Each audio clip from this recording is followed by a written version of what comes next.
¿Qué tal, amigos? Se reacciona hoy como parte del proyecto mundial Vía Fuera de toda la maldad y la locura que está gobernando el planeta en este momento en cabeza de los diferentes primeros ministros y presidentes del mundo, que quieren ver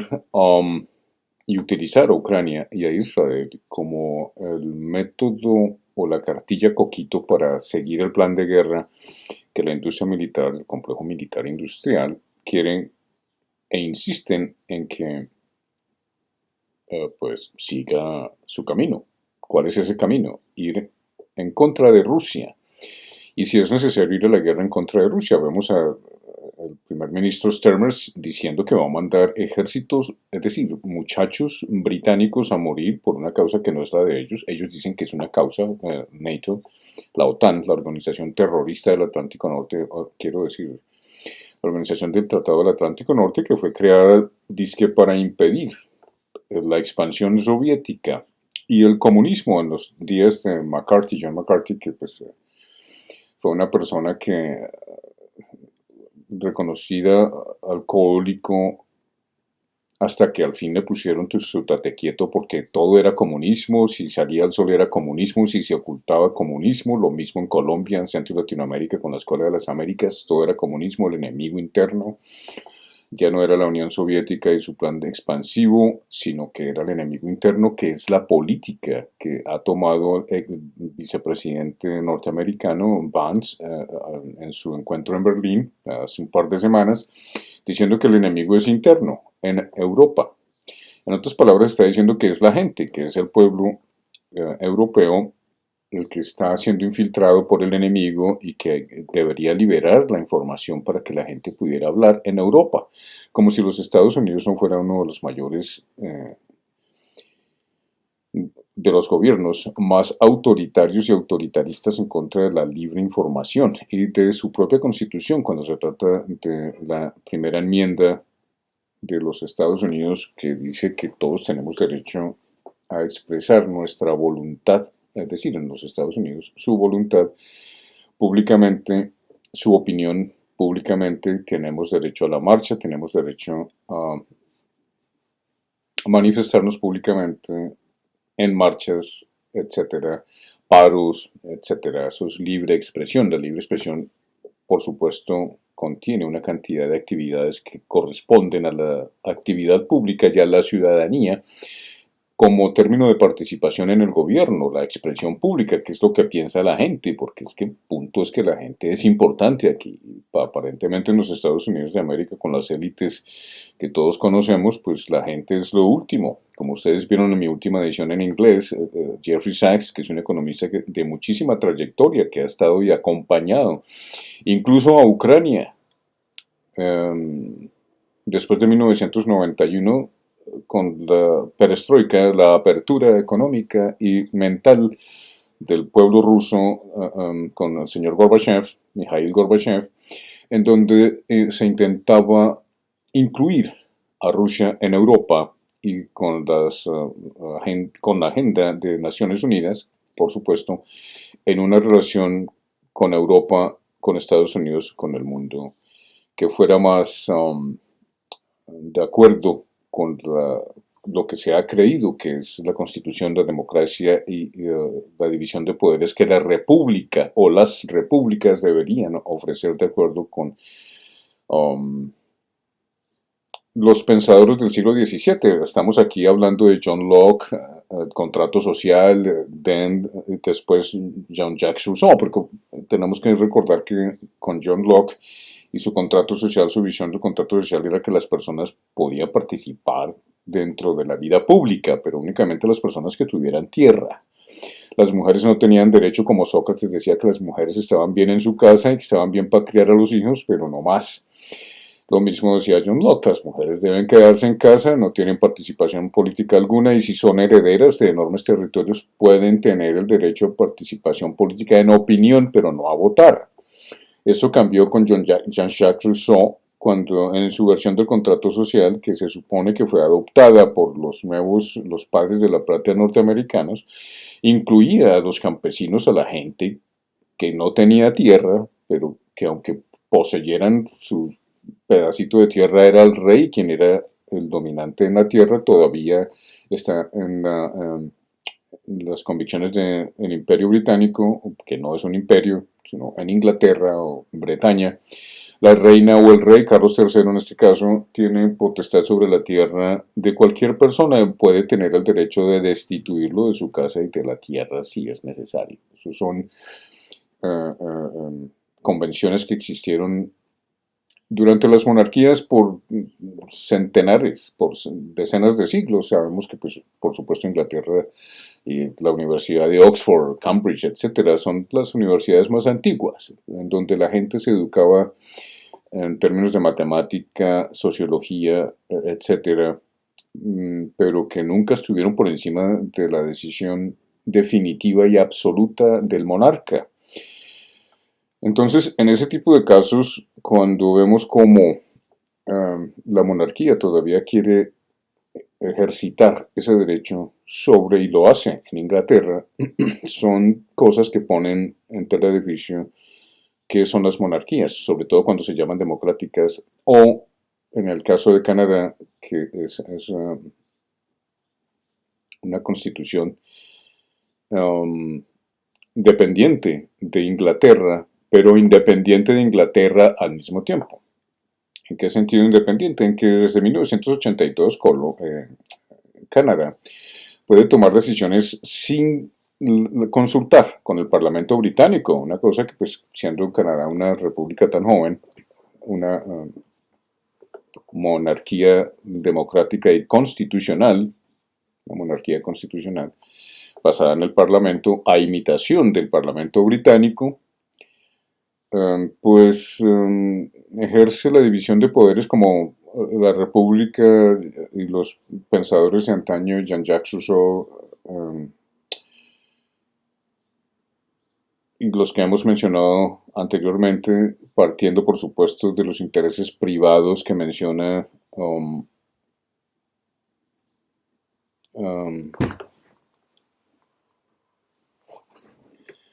Adam Smith, pues son cosas que tomaron siglos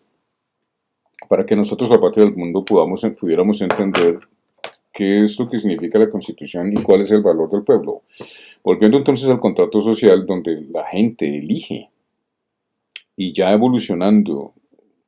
en Norteamérica con la declaración de nosotros, la gente, we the people, y empiezan, pues, por supuesto, la Constitución norteamericana, las enmiendas a la Constitución norteamericana, etcétera, en donde la libertad de expresión es fundamental, la libertad de marchar, de agruparse, de decirle a la Constitución, a la República, o al jefe de la República, en este caso el presidente, qué es lo que los pueblos necesitan. Vemos entonces cómo eso se ha tergiversado enormemente, específicamente con la burguesía y con la transición de un estado agrario a un estado central, en donde las ciudades se volvieron parte importante y esencial dentro del poder del presidente para tomar decisiones desde un gobierno central. En este caso, Filadelfia para los Estados Unidos,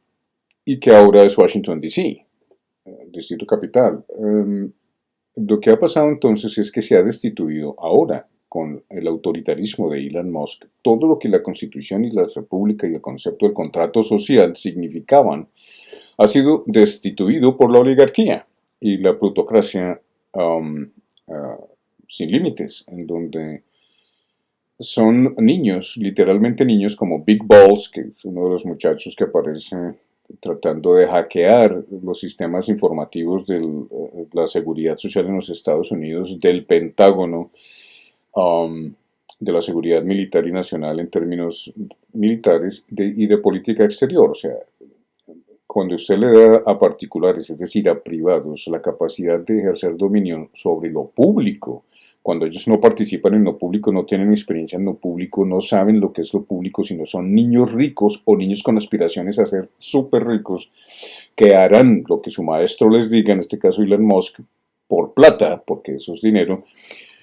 desconocen lo que y es obedecer cualquier cosa que los niños ricos y los que quieren ser parte de las élites están dispuestos a hacer en contra de su propia gente, como es eh, acabar con la burocracia.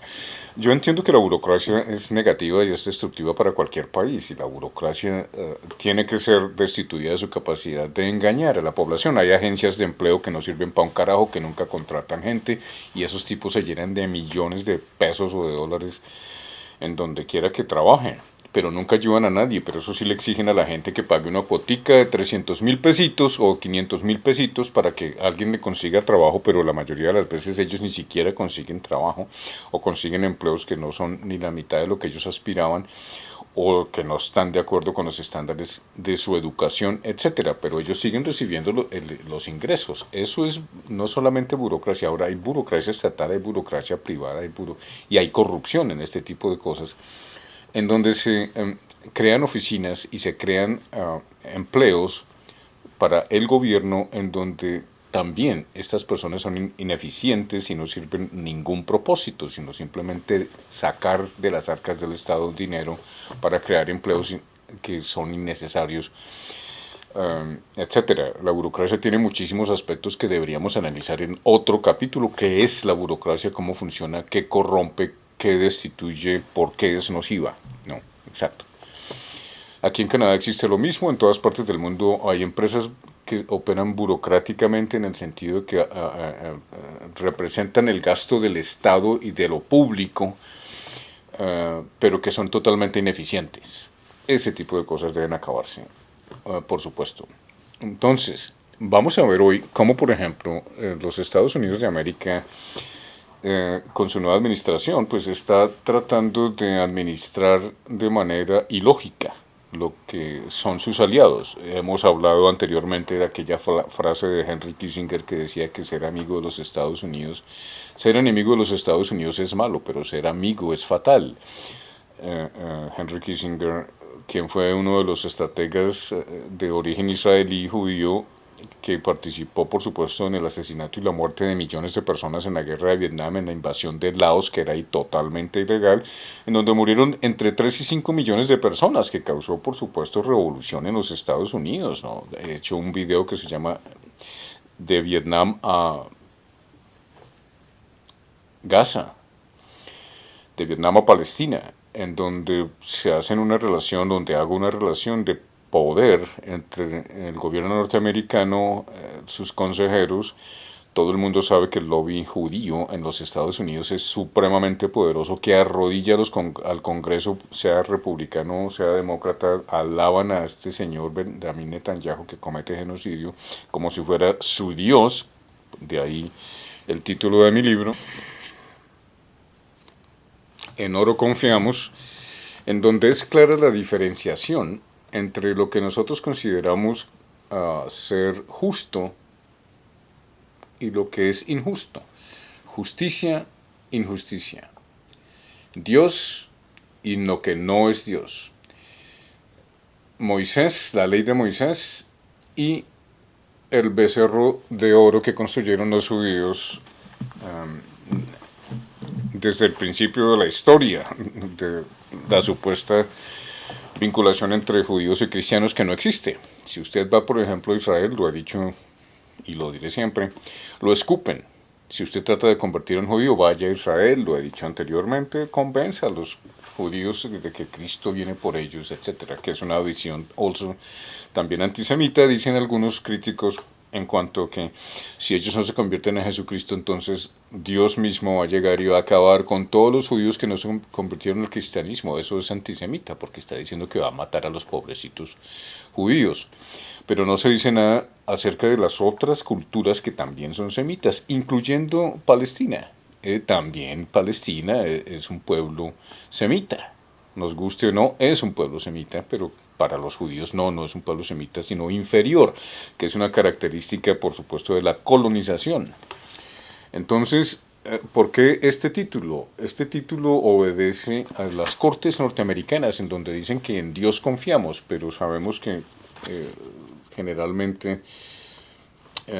lo que confían son en el dinero, en la capacidad de los ricos de corromper incluso el sistema judicial. Vemos como la Corte Suprema de Justicia en los Estados Unidos hay varios jueces que han sido acusados de recibir regalos, ofrendas, participación, carros, tiquetes pagos, etcétera. Y ahora se le está perdonando al alcalde de Nueva York, para dar solo un ejemplo, las acusaciones de las que ha sido merecedor por corrupción, pero a cambio de echar a los latinoamericanos,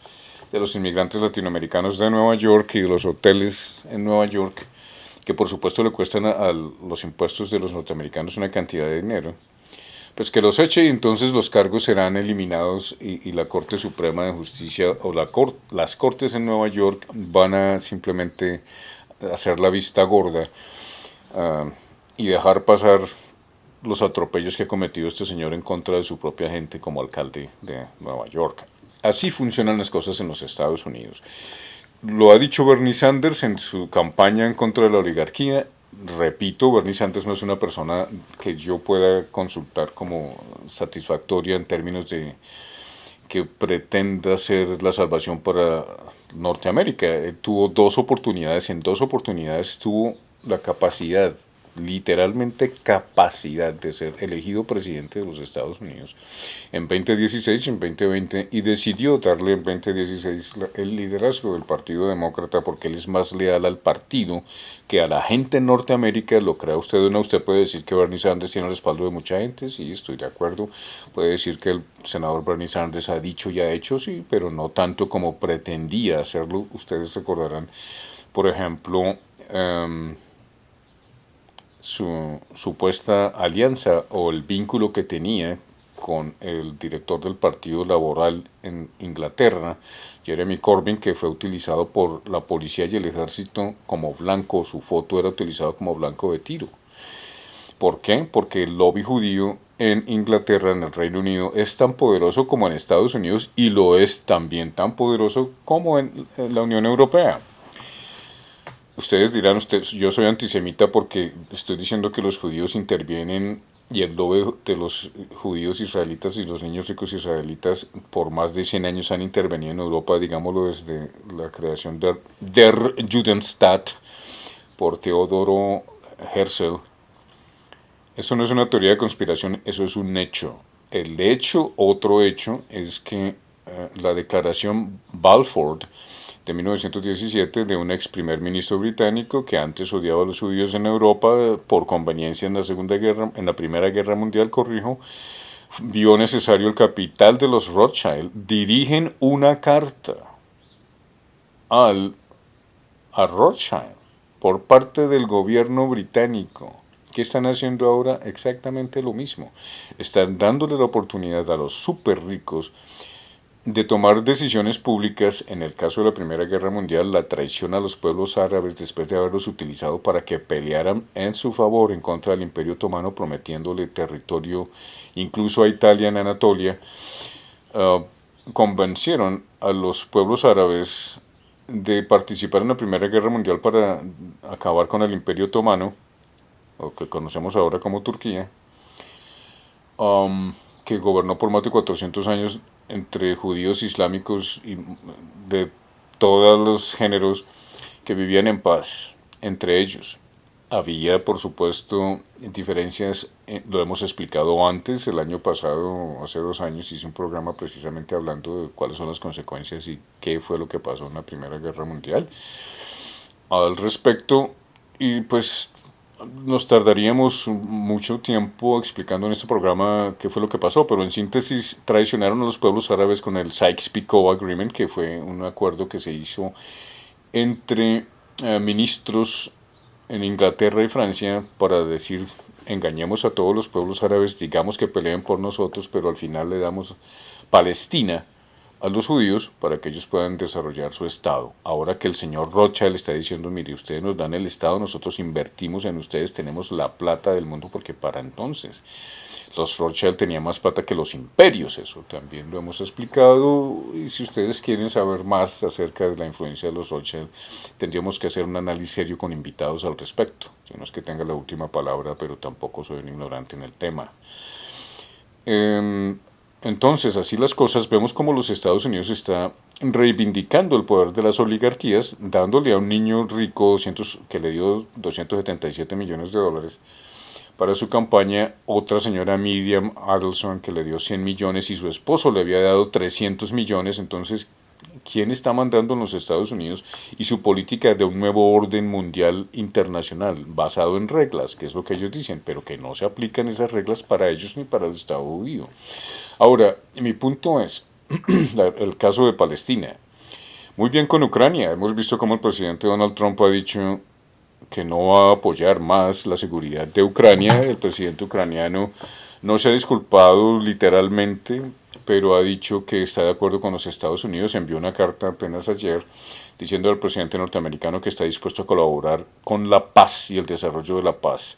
Ahora, es obvio que, como he dicho en este programa, se necesita llamar a elecciones, a nuevas elecciones, de modo que no sea el presidente ucraniano Volodymyr Zelensky quien toma las decisiones públicas o cuál es el destino de Ucrania. Es inevitable que él tenga que estar en la mesa, aunque los Estados Unidos lo quieran excluir porque la política de Donald Trump y su arrogancia de niño rico. Es decir, nosotros le dimos 350 billones de dólares, ahora ustedes nos dan 500 billones en tierras raras. Me alegro que el presidente Zelensky tuvo el coraje de no firmar ese acuerdo, por lo menos fue lo único bueno que hizo por el pueblo ucraniano, este señor miserable que, habiendo podido encontrar la paz, decidió irse para la guerra, destruyendo más de 1 millón de personas. Ahora, de su propia gente, ¿no? Pues que ese es el problema, o uno de los problemas, y es saber por qué el presidente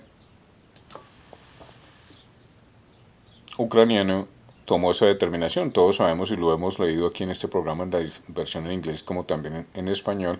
Hemos explicado que fue precisamente por la intervención de Boris Johnson en Ankara. Unos dicen que fue en Estambul, sí, bueno, Estambul, pero fue en Ankara, de acuerdo con Jeffrey Sachs, y yo tomo la fuente de Jeffrey Sachs. Entiendo que también hubo participación en Estambul para desarrollar los acuerdos que tuvieran que ver con la paz, a los cuales el presidente Volodymyr Zelensky quería en Estambul, pero fue en Ankara cuando se levantó de la mesa gracias a las sugerencias y el comentario al oído que le hiciera Boris Johnson, ese comediante parado, stand-up comedian, se dice una persona que cuenta historias chistosas de pies, stand-up comedian. Un comediante le dio por decir esto o lo otro, pero el hecho es que ese comediante es presidente de uno de los países que puede y seguirá siendo utilizado, como hemos mencionado en este programa, utilizado para que Europa, la OTAN, la Organización Terrorista del Atlántico Norte, o la Organización del Tratado del Atlántico Norte, que fue creada para parar a Rusia en su aventura comunista, después de 1991 no tenía razón para existir, especialmente después de 1992, cuando se organizó la Federación Rusa, con la visión del presidente Putin, nuevo presidente Putin, de organizar a Rusia en manera en que ofreciera una apertura no solamente económica, sino política y militar para acabar con las malas relaciones que había creado la Guerra Fría. Luego de la disolución de la Unión Soviética, pues era de esperarse. Pero no fue así, de acuerdo con Jeffrey Sachs, de acuerdo con Joseph Stiglitz, de acuerdo con ellos pueden diferir en algunos aspectos, de acuerdo con John Mearsheimer. Estoy hablando aquí de politólogos y de diplomáticos de muchísima trayectoria. Estamos hablando aquí de 30, 40 años de trayectoria que han participado en estos procedimientos en búsqueda de relacionarse mejor con la nueva Federación Rusa, y cómo nunca han aceptado ninguna de las condiciones de seguridad del Estado de la Federación Rusa para que Norteamérica, para que ellos no se sientan amenazados. La crisis de los misiles de 1962, por ejemplo, fue una de las causas. Ok, Nikita Khrushchev dijo, ok,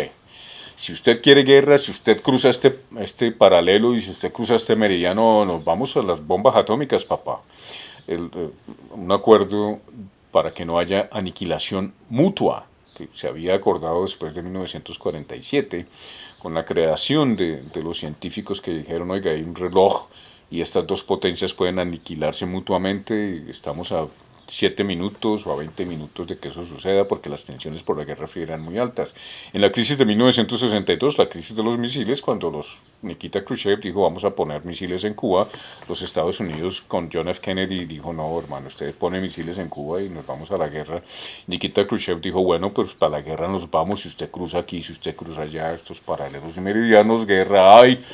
Entonces, finalmente fue el presidente norteamericano que usando la cabeza y la sensatez que no le gustó a la industria armamentista de la que nos había advertido Dwight Eisenhower, el viejo Ike, como le decían, Old Ike, que así me dicen a mí el viejo Ike. Bueno, en fin, los que alguna vez consideré mis amigos, pues dijo, oiga hermano, John F. Kennedy dijo, considerando lo que Dwight Eisenhower ha expuesto y considerando que podemos ir a la aniquilación mutua, ponemos en riesgo el planeta. Entonces él dijo, oiga hermano, Nikita, yo voy a hacer lo siguiente, no ponga misiles en Cuba, que es a 90 millas al sur de Florida, de nuestro país, y yo retiro los misiles que tengo en Turquía. Entonces Khrushchev dijo, muy bien, si estoy de acuerdo, si usted remueve y quita los misiles que están a 5 minutos de Rusia, 15 minutos o a media hora de San Petersburgo o de Moscú, pues nosotros no ponemos los misiles en Cuba. Hubo un acuerdo de paz y se logró la paz. Lo que estamos viendo ahora es que los Estados Unidos han continuado con la expansión de NATO, OTAN. Entonces, era obvio que la operación especial que Rusia realizó tuviera que suceder porque el gobierno y la administración de Anthony Blinken, porque no fue de Joe Biden, yo diría que fue más bien de Anthony Blinken, una persona con relaciones con Israel desde su familia, porque él es de origen judío y siempre hace alarde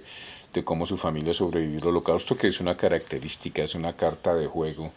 de la influencia judía y del aparato judío en Norteamérica, en Gran Bretaña, en Australia,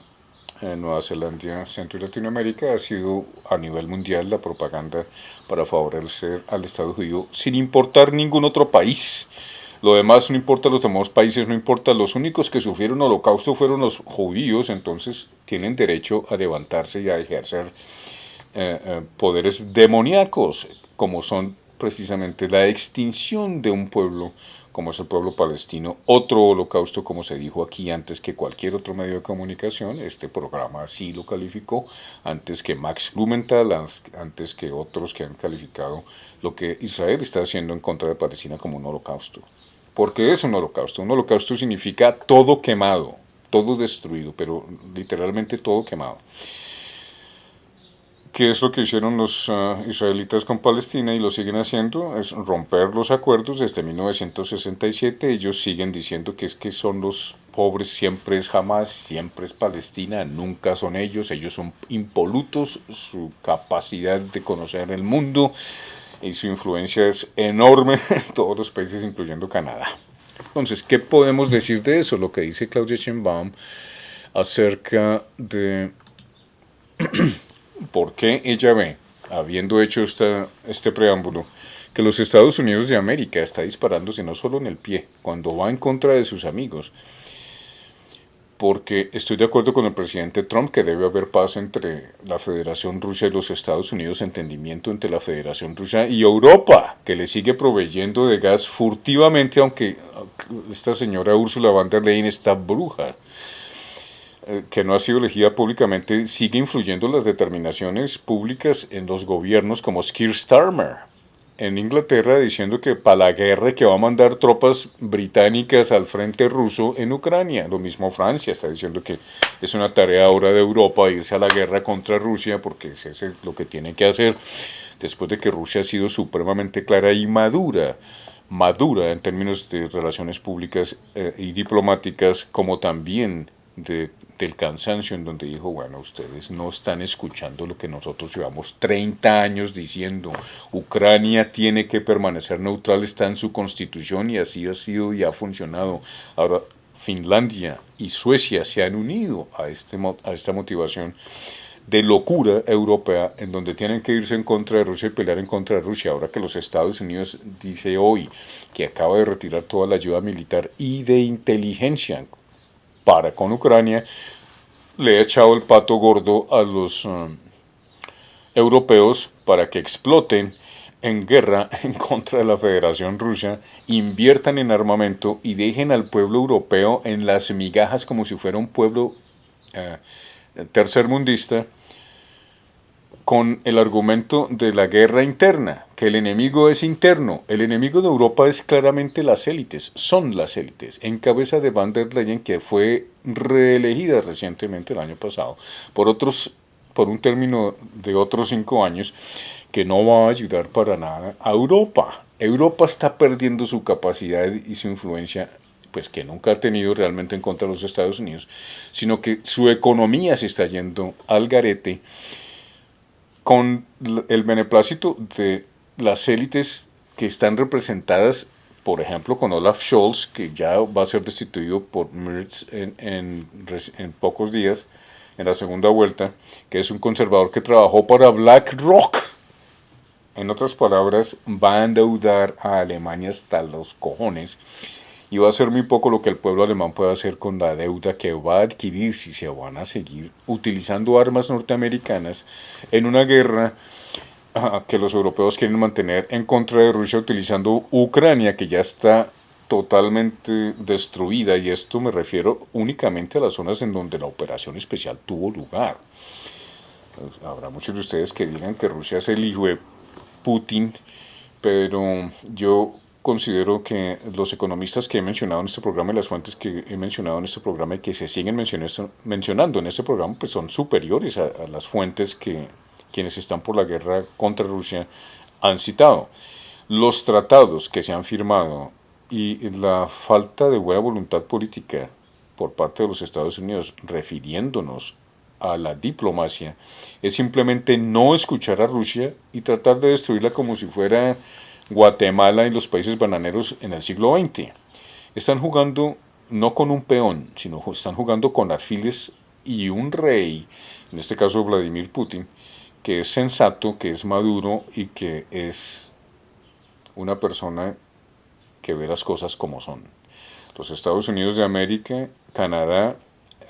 ahora que los Estados Unidos se ha puesto en contra de México, Canadá y sus propios aliados porque quiere recuperar el billete y ahora quiere irse a la guerra en contra de México utilizando la guerra contra las drogas como excusa, le va a traer un dolor de cabeza peor del que ya tiene. A pesar de que él diga que todo está bien, en el discurso de ayer ustedes pueden haber escuchado al presidente Trump dirigiéndose al Congreso y al pueblo norteamericano diciendo que tiene la razón en todo. No, usted se está disparando y está llevando al pueblo norteamericano a la ruina más de la que todavía está por las inversiones y los costos que representan una guerra en contra de China si usted quiere seguir, señor Trump, la guerra en contra de China. Usted va a arruinar a Norteamérica, va a seguirla arruinando y lo peor de todo es que no solamente usted tiene el problema de Ucrania donde no va a sacar las tierras, sino va a tener que hablar con Rusia para que las tierras raras que usted supone son 500 billones, porque según usted, señor presidente Trump, son 350 billones cuando no es así, son 176 billones y otros 8 billones de dólares que se le han dado a Ucrania, sin contar con el presupuesto de los europeos, de Inglaterra, de la Unión Europea y de la OTAN, quienes han puesto billones de dólares para favorecer a Ucrania. Ahora la OTAN,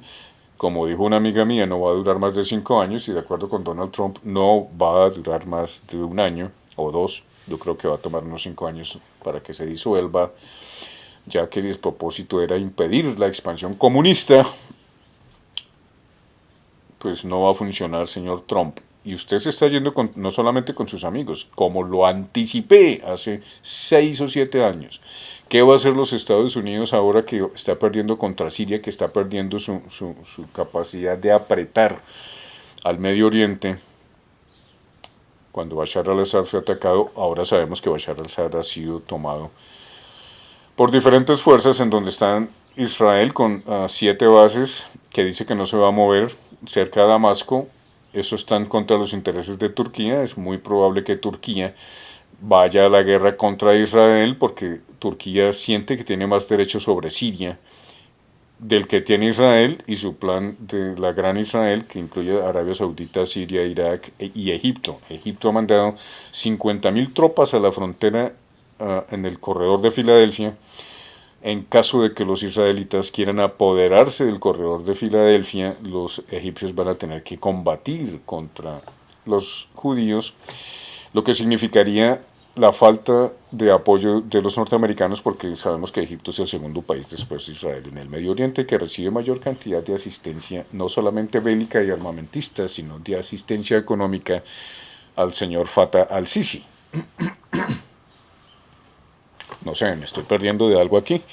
No. Entonces veamos qué dicen las noticias hoy, amable audiencia de Reacciona Hoy, como parte del proyecto mundial Vía Fuera. Sheinbaum asegura que buscarán otros socios comerciales si Estados Unidos mantiene los aranceles del 25%. 5 de marzo de 2025. Oído bien. Un día después, esto es CNN en español, un día después de que entraran por Ángela Reyes en vigor los aranceles del 25% impuestos por el gobierno de Donald Trump a México y Canadá, la presidenta Claudia Sheinbaum de México aseguró que, de ser necesario, el país buscará otros socios comerciales. Y digo en comillas, si permanecen los aranceles, pues nosotros también tenemos que tomar decisiones. Son decisiones sustantivas porque nosotros tenemos que defender la soberanía, la independencia de México, cierro comillas, dijo la mandataria en su conferencia matutina, en la que confirmó que se prevé que mantenga una llamada por teléfono con Trump el jueves. En ese sentido, continuó, es posible que se apueste a expandir los horizontes comerciales. Abro comillas. Se va a buscar, si es necesario, otros socios comerciales. Todo para proteger a México y a los mexicanos en el marco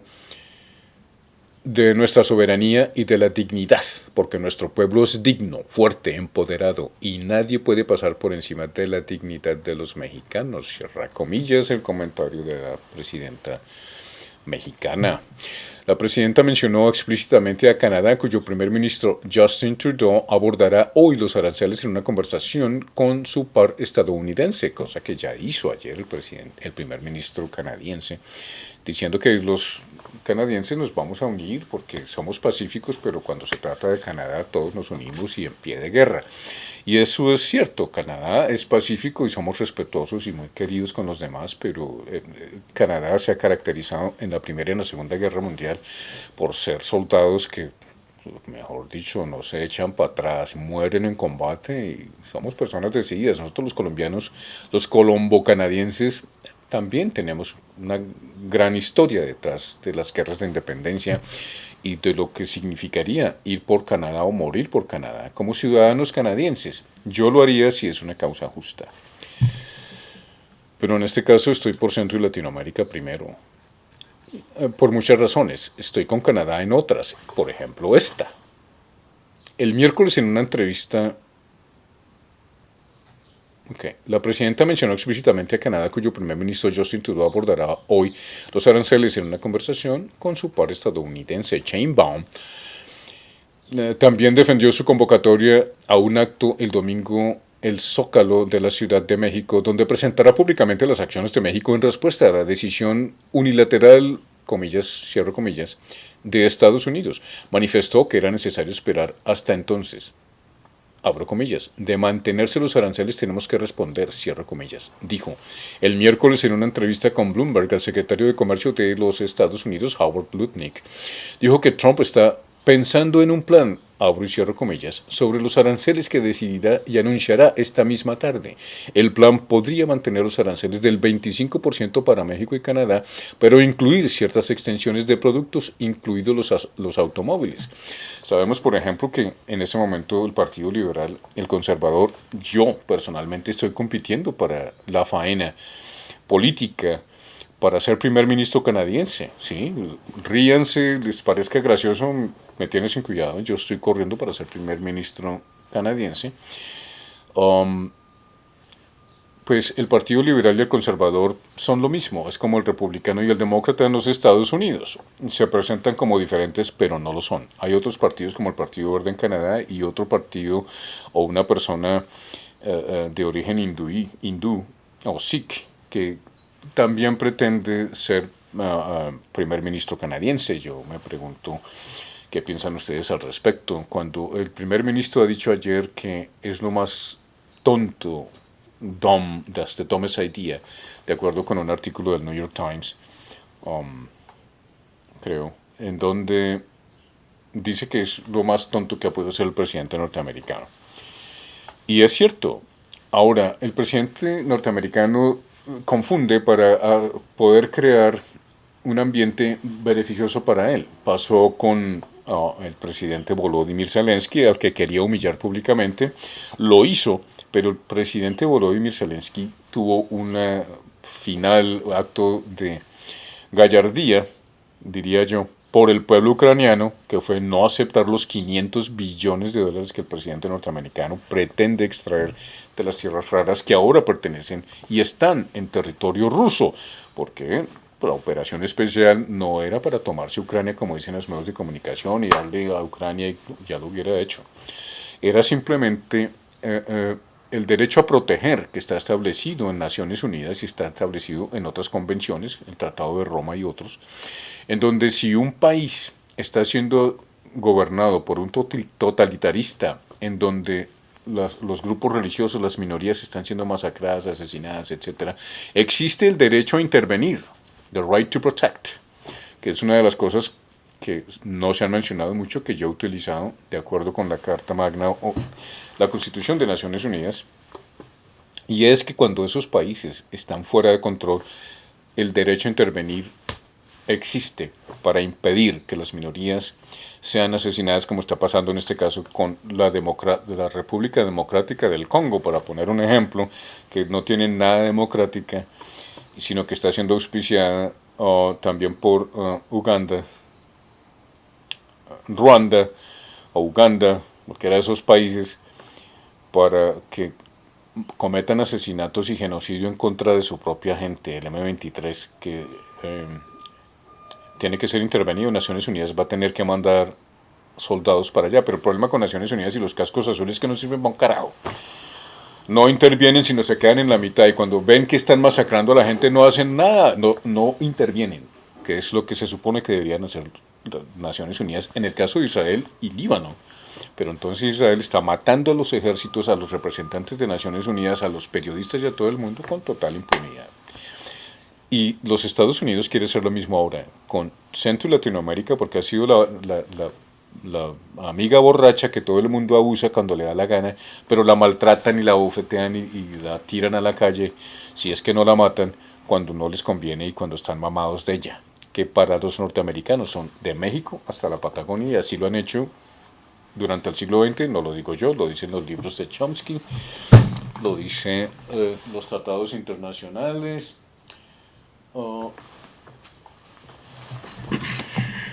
En este libro, por ejemplo,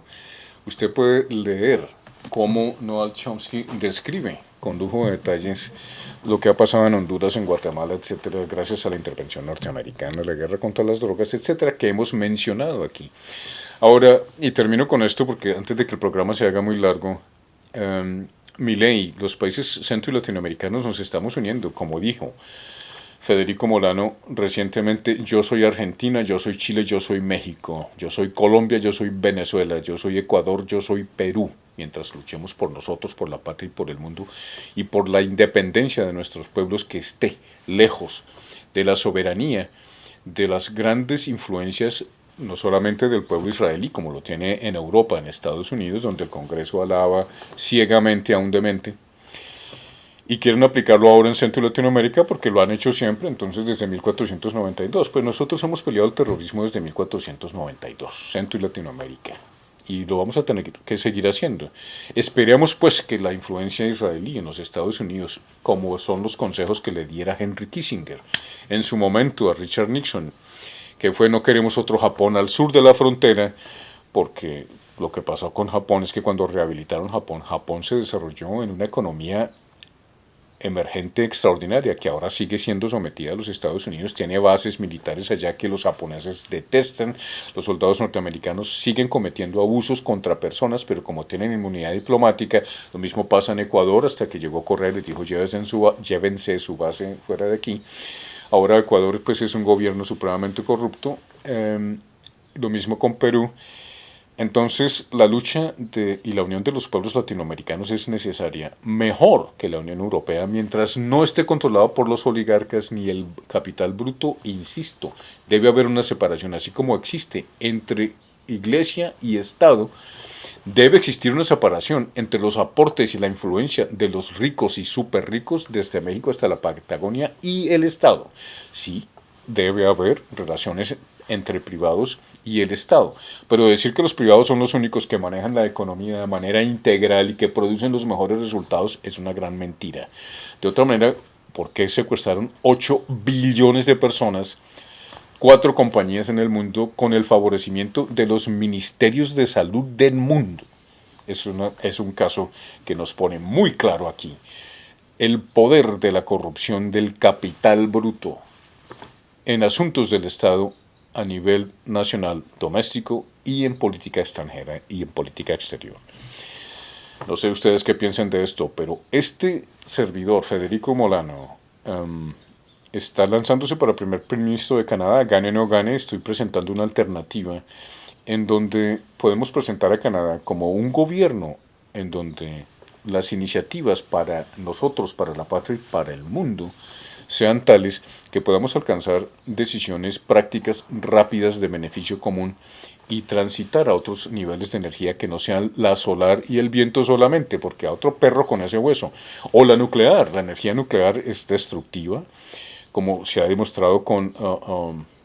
Fukushima Daiichi y como ha sido demostrado también con Chernobyl en 1986, donde hubo que limpiar más de 500.000 kilómetros cuadrados, o 500 kilómetros cuadrados, corrijo, 500 kilómetros cuadrados de territorio que todavía sigue siendo radioactivo. Y pues cuando vemos que nosotros, la patria del mundo, está en riesgo de una tercera guerra mundial, sea por Zelensky o sea por vía de Israel, el gobierno norteamericano no está ayudando para nada en su nueva visión de lo que es el mundo, utilizando la inteligencia artificial para manejar todos los aspectos de la vida social en Norteamérica, es no solamente destructiva, sino autodestructiva. Y el presidente norteamericano, en mi opinión, se está disparando en ambos pies con esta política en contra de Centro Latinoamérica, de Canadá, de México, y sobre todo pensando que Israel no lo va a llevar a él a la guerra en contra de Irán. Israel hace lo que le da la gana. Estoy en contra de lo que dicen algunos analistas como el coronel Scott Ritter, que dice que dice, piensa lo contrario, lo que él dice es un estúpido y debe callarse y quedarse sentado. No, señor coronel, no me da pena con usted decirle que estoy en desacuerdo con usted. Si los Estados Unidos realmente fueran una criatura independiente, una señorita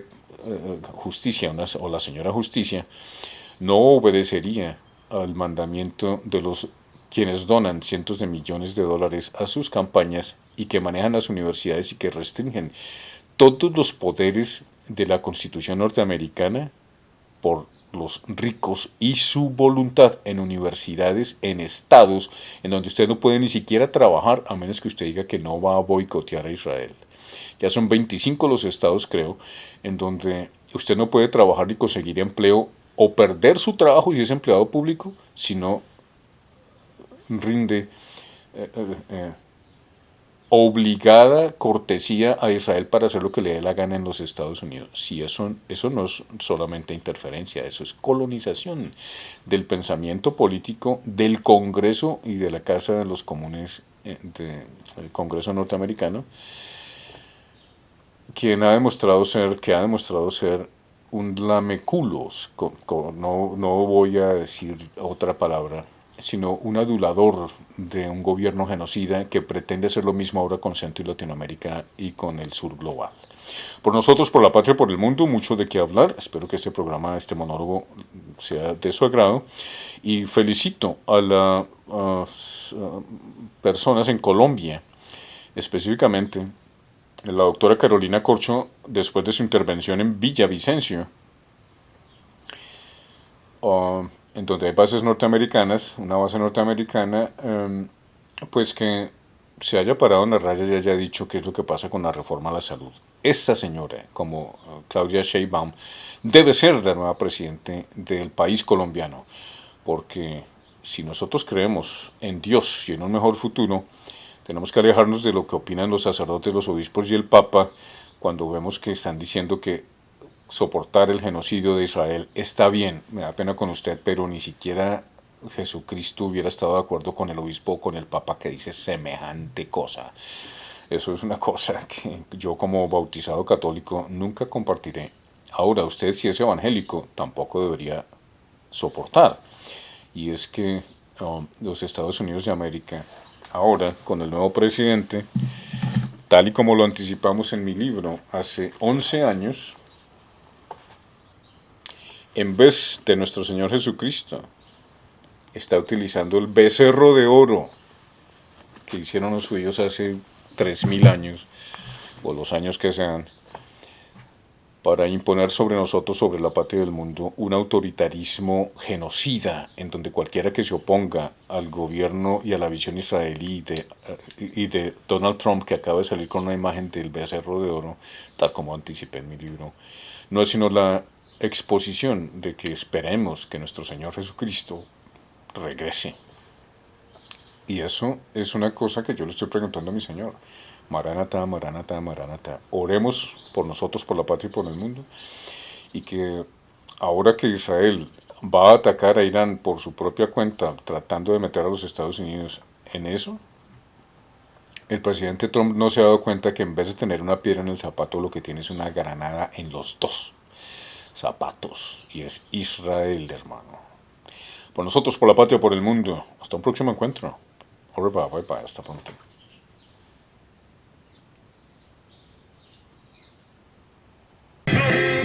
We're living in the most momentous and dangerous of times. I do not need to describe the grave nature